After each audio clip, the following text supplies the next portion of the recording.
Alors, aujourd'hui, on va parler du Saint-Esprit. Et si on réfléchit 2 minutes, c'est vrai qu'en ce moment, il y a de plus en plus de personnes qui sont à la recherche d'une vie spirituelle.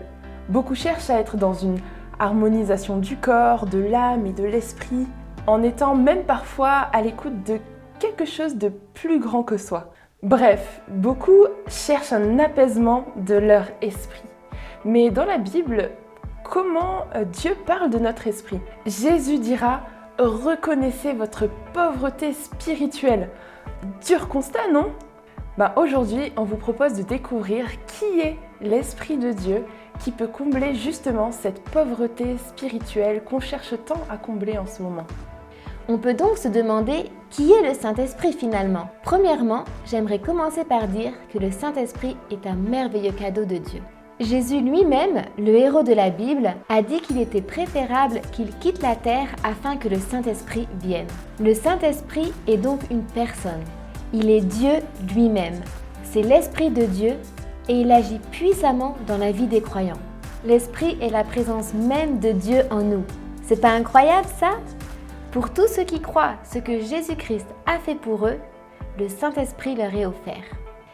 Et là tu te dis peut-être: ok, je vois un peu qui il est, mais qu'est-ce qu'il fait aujourd'hui concrètement? Les chrétiens croient et vivent ce qu'on appelle une régénération, une renaissance.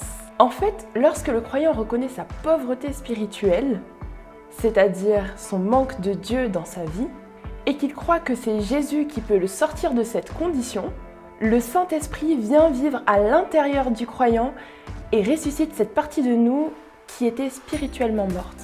On dit à ce moment-là qu'il donne vie à une nouvelle créature née de la volonté de Dieu.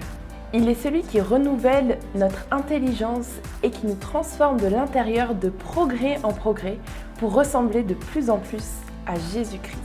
Bon, j'ai une petite histoire pour vous.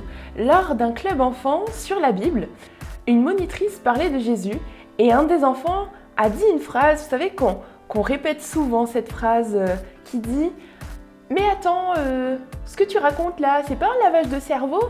Et un autre enfant le regarde et lui dit: mais non, t'as rien compris, c'est pas un lavage de cerveau, c'est un lavage de cœur. En effet, Jésus dira: c'est de l'intérieur, c'est du cœur des hommes que sortent les mauvaises pensées, les adultères, les comportements sexuels immoraux, les méchancetés, la débauche, le regard envieux. Toutes ces choses, dit Jésus, sortent du cœur de l'homme et le rendent impur. Et le Saint-Esprit, dans son rôle, va purifier justement le cœur du croyant. Mais qu'est-ce qui fait d'autre le Saint-Esprit? Dans les promesses données aux croyants, le Saint-Esprit est celui qui vient consoler celui-ci, le fortifier, lui rappeler son statut d'enfant de Dieu et déverse son amour à l'intérieur de lui. En fait, il met en action l'œuvre du Christ en nous, lui qui s'est chargé de nos blessures et qui nous donne sa vie par sa résurrection.